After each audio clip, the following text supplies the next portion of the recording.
Coming up this weekend, people in the know are very excited about 22-year-old Chinese phenom Maheshate making his UFC debut. He main evented the season finale of last year's season, number 5, Dana White's Contender Series, getting a win over a Canadian with one of the most interesting names you've ever heard. It was Achilles, and I want to make sure that I get this one right, Estra Murata, and in that one, the Canadian former BTC lightweight champ from Vancouver, BC, was a giant favorite. I mean, Maheshate in that fight was plus 475 underdog in that fight. And listen, at the start of it, you kind of get Maheshate making his walk in. Laura Sanko's narrating it going, hey, Michael Bisping and I had a hard time finding any fight tape on this fight. And I took that like Isaiah Thomas talking about Michael Jordan not getting on the Dream Team.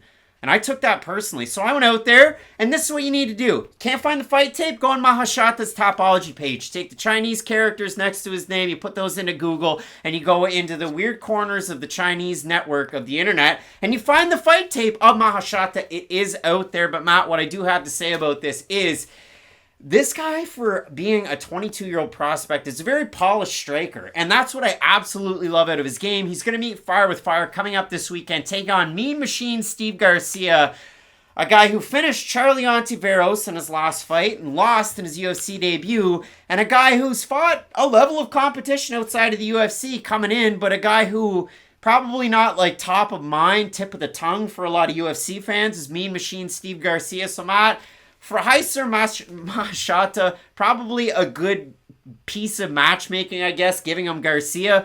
I don't have the highest hopes out of this fight, but Maheshate had a hell of a first round his last time out against old Achilles Estra Murata. And in that fight, I'm surprised he didn't get finished at multiple instances. And that's the thing about both of these guys. They're both hittable. And I do think that it will be a very entertaining fight. That's the thing. Both guys' styles will cater towards each other. I do think they're both hittable enough to where they'll meet each other in the middle of the ring. And honestly, not that whoever lands first is going to win, but whoever wins that first exchange, you'll probably be able to figure out how the rest of the fight's going to go. Because I do think Maheshate is the much faster striker on the feet. I do think he has, better accuracy. He at least throws these straighter shots. But if Garcia can use his physicality and try to bully him up against the cage, I could expect Garcia to have a lot more success in some of those areas. Because the looping shots of Garcia leave him wide open for counter strikers. And if you are a polished counter striker on the back foot, think about what Ode Osborne even did to Zaruk Adeshev over the past weekend. Like, he just waited, he was patient, he let the smaller guy come to him, hit him with one hook, put him down. If Garcia could just kind of implement that game plan but be a little bit more aggressive with it, I think he could have a lot of success in this fight, because I do think he will be the much more heavy-handed guy.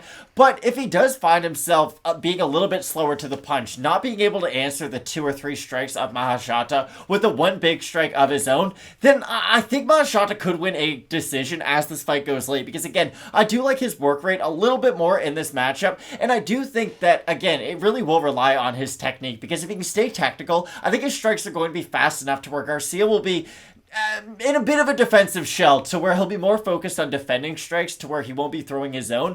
But if he does land one big shot early, I could think that could change the complete tide of the fight, and Garcia could just keep on building from that point onward. Technical offensive striking out of Maheshate, defensively back straight up with his head up, and his hands lower. And against a guy like Garcia who can throw multiple power shots in a row, that's not the best game plan. No, and Maheshate, again, he has great accuracy on his shots, and you talk about his work rate. His work rate's good when he gets into a brawl, but then at other points in his fights, and it's not just the fight that he had on Dana White's Contender Series. I'll point to a couple of different ones. His fight against Yanza Salakabeka, in that fight, he's doing a good job. He's fighting a guy that, if he cut weight, was probably a bantamweight, but he didn't cut weight, and he was short and just kind of filled out, I think is the nice way to put it. He looked like modern Mark Munoz. Yeah, who has gym wars sometimes, I guess. Allegedly. I wasn't there. But guess what? His wrestling team's probably better at boxing than most other wrestling teams. But for Maheshate in that fight, his opponent doesn't offer up a whole hell of a lot. I mean, the more filled out guy is backing up with throwing spinning wheel kicks to the head. It was like a tiny Chris Barnett. Whiffing on the air. But what I did learn out of Maheshate is the guy's plum clinch is good, and once he gets it, he can move his opponents around. I talked about that earlier about Ramona Pascual. We're very physical in that clinch. Maheshate cut from the same cloth, but they're in the clinch, and he just kind of throws a short right hand, and his opponent just falls all the way across the cage, tumbles down, and he just kind of lays there. And then Maheshate stacks his guard and he just throws punches like it's UFC 4. And you never get finishes like that. But Maheshate did. And I went back and I watched his debut fight, his lone loss against Goncharov. And it was like swimming through mud for Maheshate. He gets taken down with such ease. And in the M1 Global Hybrid Rage, and people are going, what the hell's a Rage, Craig? Oh, it's the ring cage hybrid that M1 Global thought was the cat's behind. In that one, Maheshate could not get up once he got taken down. His ground game was very, very bad. And like I gotta say, the guy's 22. He's only gonna get better. From his striking, I've seen progressions. His kicks are great. I know the broadcast was a little bit critical of his jump teep kicks to the body and like his kicks that he had in his last fight. It was a lot of fun to watch, but I have to stress this. This guy gets caught looking and watching and taking Teddy Atlas pictures, as they say. And it's one of those things that, especially as you're coming into the UFC at 22, there's not a lot of room to grow. So it's not they're not doing him any favors, even though Steve Garcia is probably at the lower end of the echelon of lightweights. Maheshate could end up being a very good prospect. Like, no, you just compared him like a very young fighter coming into the UFC, like Song Yadong was out of China. But Maheshate doesn't have that experience that a guy like Song Yadong had. Exactly, and for Yadong, it was a slow burn. He took some losses here and there, he had some close fights, he had some tough fights, and then now we've realized his total potential.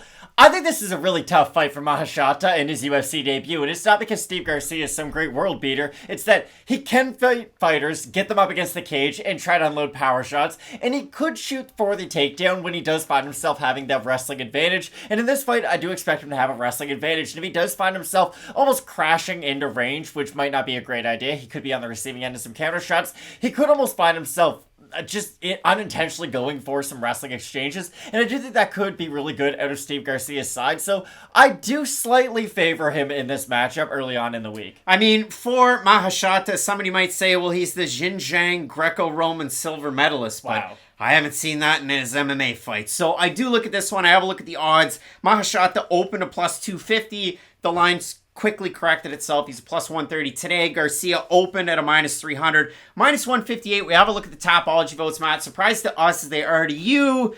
I'm going to say more known commodity Garcia over under 65%. I'll say over. I'm going to say over, and it is slightly under 705 total votes. 63% Garcia, 56% by decision, 34% by knockout for the 37% that have Maheshate, 82% by decision, Matt. We talked about it for Garcia. Before he came into the UFC, he had fights against Ronnie Lawrence, a win, a split decision loss against Ricky Tercios, and a loss by decision by former multiple-time Bellator champ, old Joe Warren. Joe Warren, longtime veteran of the game. Matt, for Maheshate, level of competition wasn't quite there, but I like Maheshate, big fighter. For Garcia, experience at bantamweight and featherweight on the way up, but he is a bigger lightweight.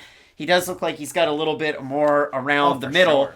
But I do like Garcia here. Again, Maheshate, very crisp striker, lasts all 3 rounds. But when Dana White was talking about him, it was, and I want to make sure that I get somewhat close to paraphrasing him, he said, this kid was the biggest dog. Achilles is a massive stud. Younger than most guys we'd sign, but we're going with him anyway. I don't like any of that. No, I don't either. And I kind of tipped my hand earlier, but I do like Steve Garcia in this matchup. Not because he's some great lightweight, but his strengths do kind of fall into Maheshate's weaknesses, so I do like Garcia. Striker's gonna win. Which one will it be? Both of us going with, it's such a bad nickname, the Mean Machine. Yeah. Steve Garcia to get the win. It sounds like a vacuum cleaner. The Mean Machine.